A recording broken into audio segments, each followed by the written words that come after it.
The sound was not loud, but it was sickening. It was the distinct, dry crunch of hair roots snapping under tension. Sarah's head jerked backward so violently that her cervical spine popped, her neck forced into an unnatural angle. She didn't scream. She couldn't. The shock froze the air in her lungs. Above her, the face of Dr. Marcus Sterling wasn't contorted in rage. It was cold, annoyed, and terrifyingly calm. He still had his fingers twisted into her ponytail, using her hair like a leash to pull her away from the patient's IV line. "When I am speaking," Sterling whispered, his voice smooth like oil over gravel, "you do not touch my equipment. You do not touch my patient. And you certainly do not interrupt my lecture." Sarah's hands were trembling, hovering over the clamp she had just slammed shut. She knew what she had seen. She knew if she hadn't touched that line, the man in the bed would be dead in 3 minutes. But looking at the monitor now, the patient's vitals were perfect. To the 5 other doctors in the room, Sarah didn't look like a hero. She looked like a hysterical nurse who had just assaulted a chief surgeon. And Sterling was making sure she paid for it physically.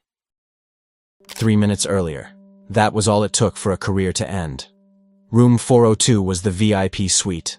The patient was Mr. Henderson, a wealthy donor recovering from a routine bypass. Dr. Sterling was holding court, surrounded by 3 junior residents and 2 visiting fellows. Sterling loved an audience. He was leaning against the windowsill, checking his reflection in the glass, talking about his golf handicap and the art of the incision. Sarah was checking the fluids. She was invisible to them. Just the help. Just the woman changing the bags. Then she saw it. Sterling had ordered a heavy dose of heparin, a blood thinner, standard procedure. But as Sarah hung the bag, her eyes darted to the patient's new chart update on the tablet, the one that had just pinged 30 seconds ago from the lab. Alert. Severe anaphylaxis history. Heparin allergy. Life-threatening. If that drug hit his vein, it wouldn't just thin his blood. It would close his throat. Within seconds, his airway would collapse, and he would suffocate silently while Sterling bragged about his golf game.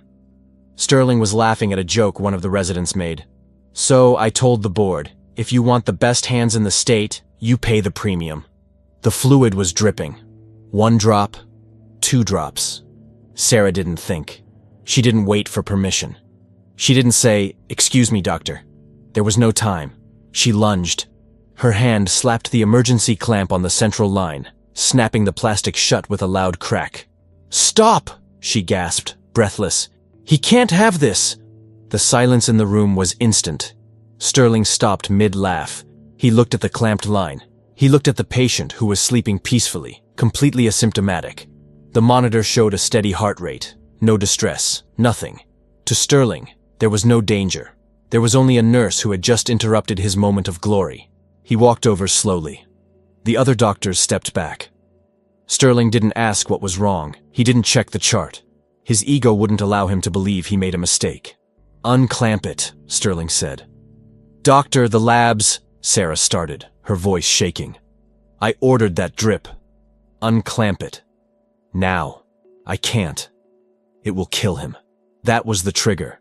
A nurse telling the chief of surgery he was killing a patient. Sterling reached out. He didn't grab the clamp. He grabbed the back of Sarah's head. He wound his fingers into her thick, dark hair and yanked. The pain was blinding. "You insolent little," Sterling hissed, pulling her head back until she was staring at the ceiling lights. Tears sprung to her eyes from the sheer physical torque. "You think you know medicine? You change bedpans.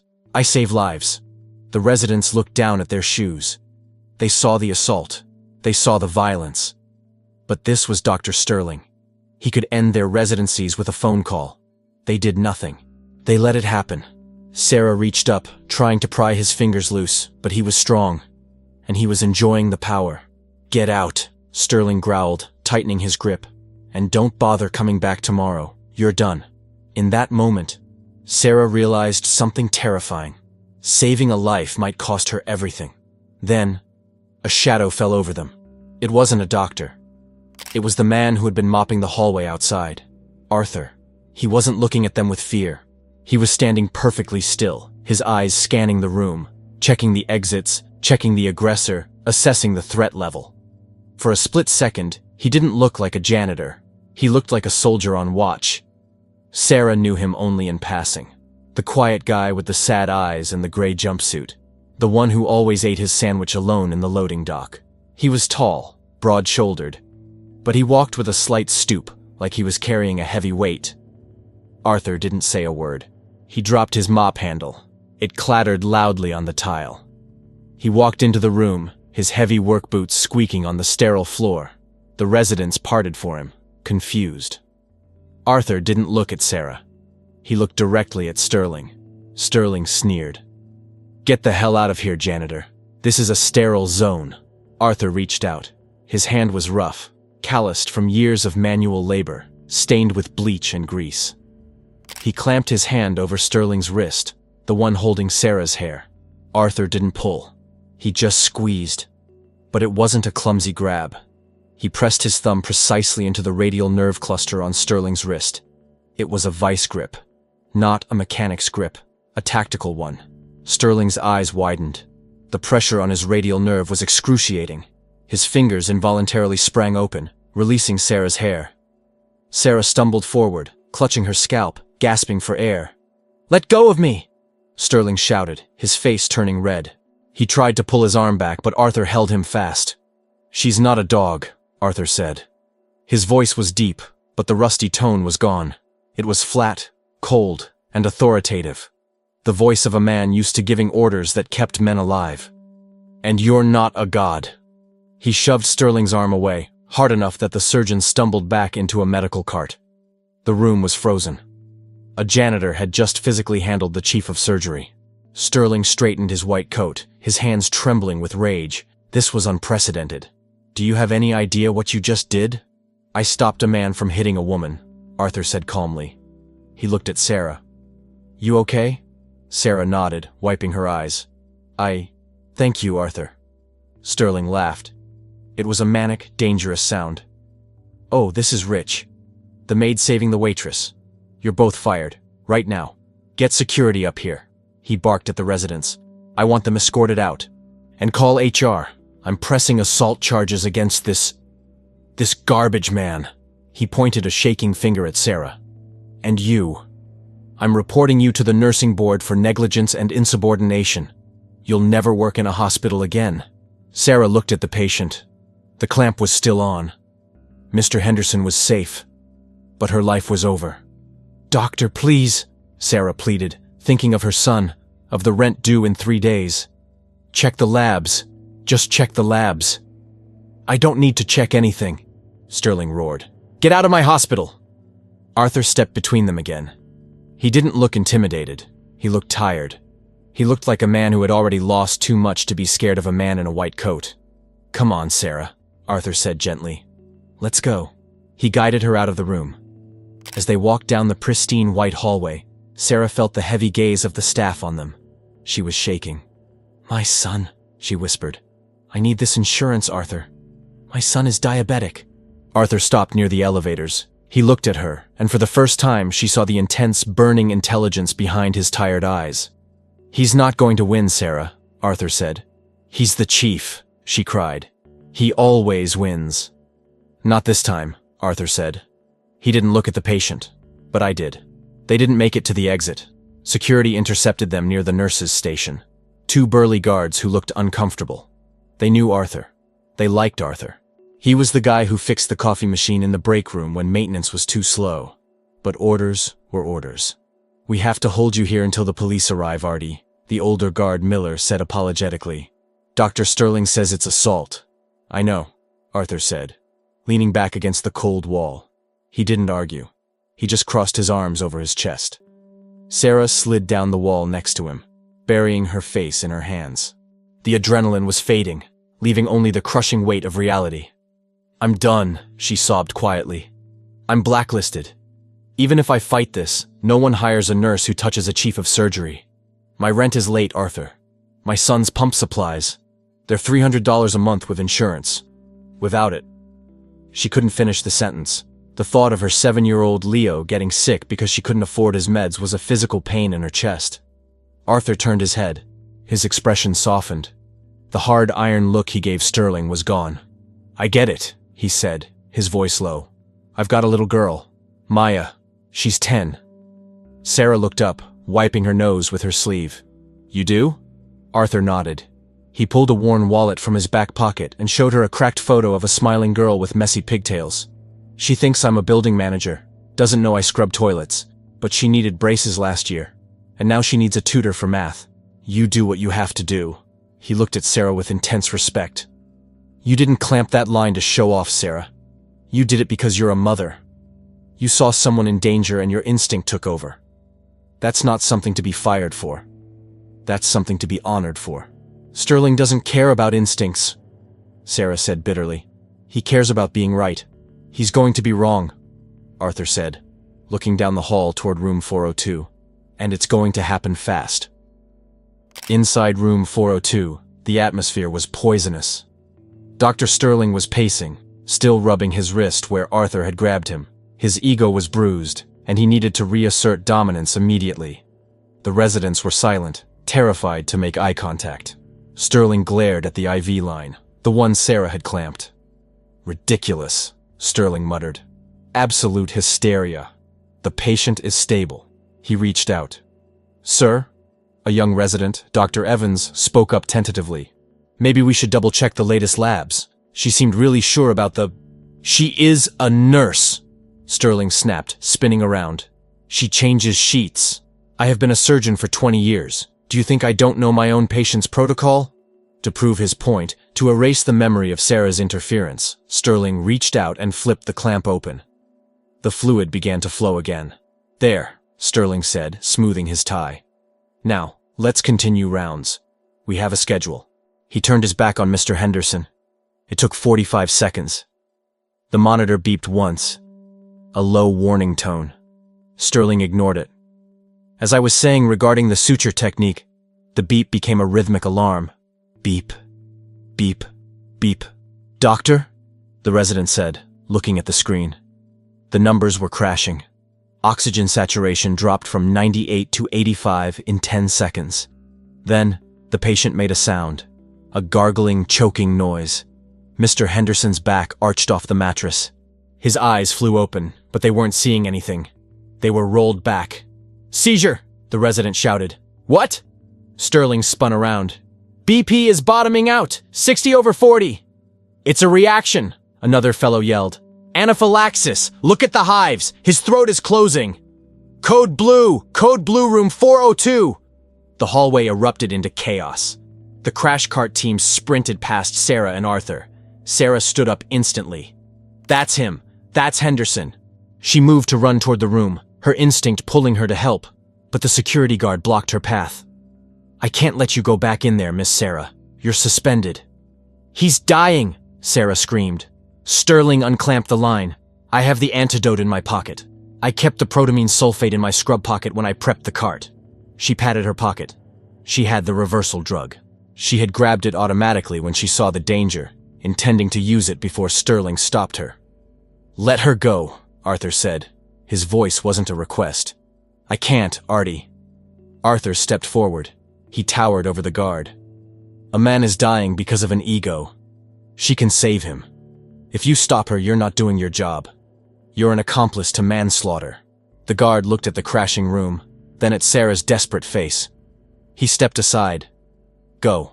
Sarah sprinted down the hall, clutching the vial that could save the patient, running back toward the man who had just assaulted her.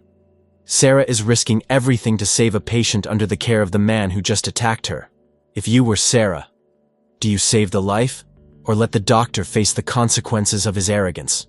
Save him or walk away? Let us know in the comments.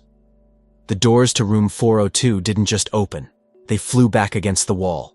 Sarah didn't stop to check the temperature of the room. She didn't look at the stunned faces of the junior residents or the terrifying shade of purple rising in Dr. Sterling's face. She only saw the monitor. Heart rate, 160. Oxygen, 72%. Mr. Henderson was convulsing, his body arching off the mattress in a violent spasm. "Get her out!" Sterling screamed, panic cracking his voice. "Security! She's interfering with a code blue." Sarah slammed her hip against the bedrail, dropping it with one hand while reaching into her pocket. She pulled out the vial of protamine sulfate. "Draw up!" Sarah yelled at Dr. Evans, the young resident frozen with fear. "Forget the epi! It's a bleed! Give me a 10 gauge now. Don't you dare! Sterling lunged forward. I didn't order that. That is assault on a patient. He reached for Sarah's arm, his fingers clawing at her scrub top. Suddenly, a heavy gloved hand clamped onto Sterling's shoulder. It wasn't violent, but it was immovable. Arthur had followed them in. He stood like a wall between the doctor and the nurse. Get your hands off her, Arthur growled. Security! Sterling shrieked. Arrest this janitor! But Arthur didn't budge. He used his bulk to shield Sarah, giving her the precious seconds she needed. Sarah jammed the needle into the port, but froze her thumb on the plunger. She didn't slam it. She knew the protocol. Push too fast, and you crash his pressure to 0. Pushing slow, she whispered to herself, ignoring Sterling screaming behind her. 1 cc, 2 cc's. Stay with me, Henderson. It felt like a lifetime. The liquid vanished into the line, drop by agonizing drop. Bag him, Sarah ordered, grabbing the respirator mask. The room fell into a terrified silence. The only sound was the whoosh hiss of the bag and the chaotic beeping. 5 seconds passed. Sterling began to laugh, a low, nervous sound. You killed him. You just injected a coagulant into an unstable patient. Then the rhythm changed. The frenetic beep beep beep slowed down. Mr. Henderson's body went limp, not in death, but in relief. Oxygen, 88%, 92%, 98%. He's stabilizing, Dr. Evans whispered, staring at the monitor. The hives are fading. He's coming back. Sarah exhaled, slumping against the bed frame. She had done it. She assaulted a patient. Sterling roared, trying to regain control of the narrative. This was luck, dumb luck. I want her gone. Now. He turned to the security guards. Take them both to the holding room. I'm calling the board. I want them fired and charged before the hour is up. Arthur released Sterling and stepped back. He wasn't scared. He reached into his pocket, pulled out an old cracked smartphone, and dialed a number. He didn't look at Sterling. He looked at the patient. Who are you calling? Your union rep? Sterling sneered. It won't help. Just a friend, Arthur said calmly into the phone. Yeah, Jim. It's me. You need to come down to the 4th floor, now. We got a situation. 3 hours later, the administrator's office. Dr. Sterling sat at the head of the table, confident, smelling of expensive cologne. Sarah sat in the corner, still in her scrubs, looking exhausted and small. Arthur stood next to her, arms crossed, still in his gray jumpsuit. The facts are clear, Sterling told the disciplinary committee present. Insubordination, assault, practicing without a license. I demand immediate termination for Ms. Miller and this janitor. The head of HR sighed. Ms. Miller, it looks bad. Unless you have proof that the patient was in danger. I do, Sarah said, her voice shaking. The labs, the anaphylaxis history. The labs are inconclusive, Sterling interrupted loudly. It was a glitch. I know my patient. Enough. The voice came from the door. Walking in was James Halloway, the owner of the hospital network. A man who rarely visited this branch. He was flanked by 2 lawyers, but he walked straight toward Arthur. Sterling stood up, smoothing his tie. Mr. Halloway, what an honor. I was just handling a personnel issue with some low-level staff. Halloway didn't even look at Sterling. He walked right up to Arthur and gripped the janitor's hand in a firm, brotherly handshake. You okay, Artie? Halloway asked. I'm good, Jim, Arthur nodded. But she isn't. He pointed at Sarah. Sterling blinked, confused. Mr. Halloway, you know the janitor? Halloway turned slowly to Sterling. His eyes were cold. I know Artie because we served in the same platoon in Fallujah 20 years ago. This man carried me 3 miles on a shattered leg so I could get home to my family. If he tells me it's raining, I grab an umbrella. If he tells me a doctor is dangerous, I listen. The room went dead silent. He told me to check the feeds in room 402, Halloway continued. You forgot, Sterling? The VIP suite is a designated teaching observation unit. The patient signed a waiver allowing video monitoring for resident training, legally recorded and crystal clear. Halloway threw a tablet onto the table. It slid across the mahogany surface and stopped in front of Sterling. I saw you pull a woman's hair, Halloway said, his voice rising. I saw you ignore a dying man to check your reflection in the window. And I saw this low-level nurse save a life you were too arrogant to protect. Sir, I can explain, Sterling stammered. sweat breaking out on his forehead. The angle of the camera. Save it, Holloway snapped. You're fired, Marcus, for cause, negligence, assault, and creating a hostile work environment. Security will escort you out. You can't do this, Sterling screamed. I bring in millions. And you're a liability, Holloway said. Get out before I call the cops myself. As Sterling was dragged out, shouting threats, Holloway turned to Sarah. Ms. Miller, Holloway said, his tone softening. Artie says you're the best nurse he's seen in 10 years. He says you risked your job for a patient. I just did what I had to do, Sarah whispered. We need more of that, Holloway said. The junior tag is gone. Effective today, you're a fully registered staff nurse. Full benefits, full pension, and a significant raise. We're wiping any disciplinary record. You have a job here as long as you want it. Sarah covered her mouth, tears finally spilling over. Thank you. Thank you so much. Holloway turned to Arthur. And you stubborn mule. Are you finally ready to get off the floor? Arthur shrugged. I like the quiet, Jim. Too bad, Holloway smiled. I'm firing the head of facilities. Guy's been cutting corners on safety. I need someone I trust to run the building. Office job. Better hours. Double the pay. Take it, or I tell your daughter about that time in boot camp. Arthur looked at Sarah, then at Holloway. He smiled, a real wide smile. Deal. 2 weeks later, the hospital cafeteria was buzzing. Sarah sat at a table near the window, but this time she wasn't hiding in the corner. She was wearing the deep blue scrubs of a senior staff nurse. Her badge looked brand new. Mind if I sit? Sarah looked up. Arthur was standing there. He wasn't in a jumpsuit. He was wearing a polo shirt with the hospital logo embroidered on the chest and sturdy work pants. He held a clipboard. He looked healthy, rested, and handsome. Mr. Director of Facilities, Sarah teased, kicking out a chair for him. Don't you have a boiler to inspect? Boiler's fixed. AC is fixed. Even the coffee machine in the lounge is working. Arthur grinned, sitting down. It's amazing what happens when you actually do the work instead of talking about it. They ate in comfortable silence for a moment, the bond between them palpable. How's Leo? Arthur asked. He's great, Sarah beamed. With the new contract, I got him into the specialist clinic. His levels are perfect. And Maya. She's proud of me, Arthur said, his voice thick with emotion. She told her class her dad runs the hospital. I had to correct her, but she thinks it's cool I have an office now. Arthur hesitated, then put his fork down. He looked at Sarah with a shy intensity. So, he started, rubbing the back of his neck. Since neither of us is getting fired or arrested today, I was wondering. There's this diner on 5th. They make terrible coffee but great pie. Sarah felt her heart skip a beat. It wasn't a grand gesture. It was real. It was two survivors finding a quiet moment of peace. I love terrible coffee. Sarah smiled softly. Friday night? Arthur asked. Friday night, Sarah confirmed. Arthur stood up, his clipboard under his arm. He looked at her one last time before heading back to work. See you, Sarah. See you, Arthur. As he walked away, Sarah watched him go. He still walked with the heavy, purposeful stride of a man who knew the value of hard work, but the stoop was gone. She looked out the window. The sun was shining on the parking lot. Dr. Sterling was gone. The fear was gone. She took a sip of her coffee. It was lukewarm, but it tasted like victory.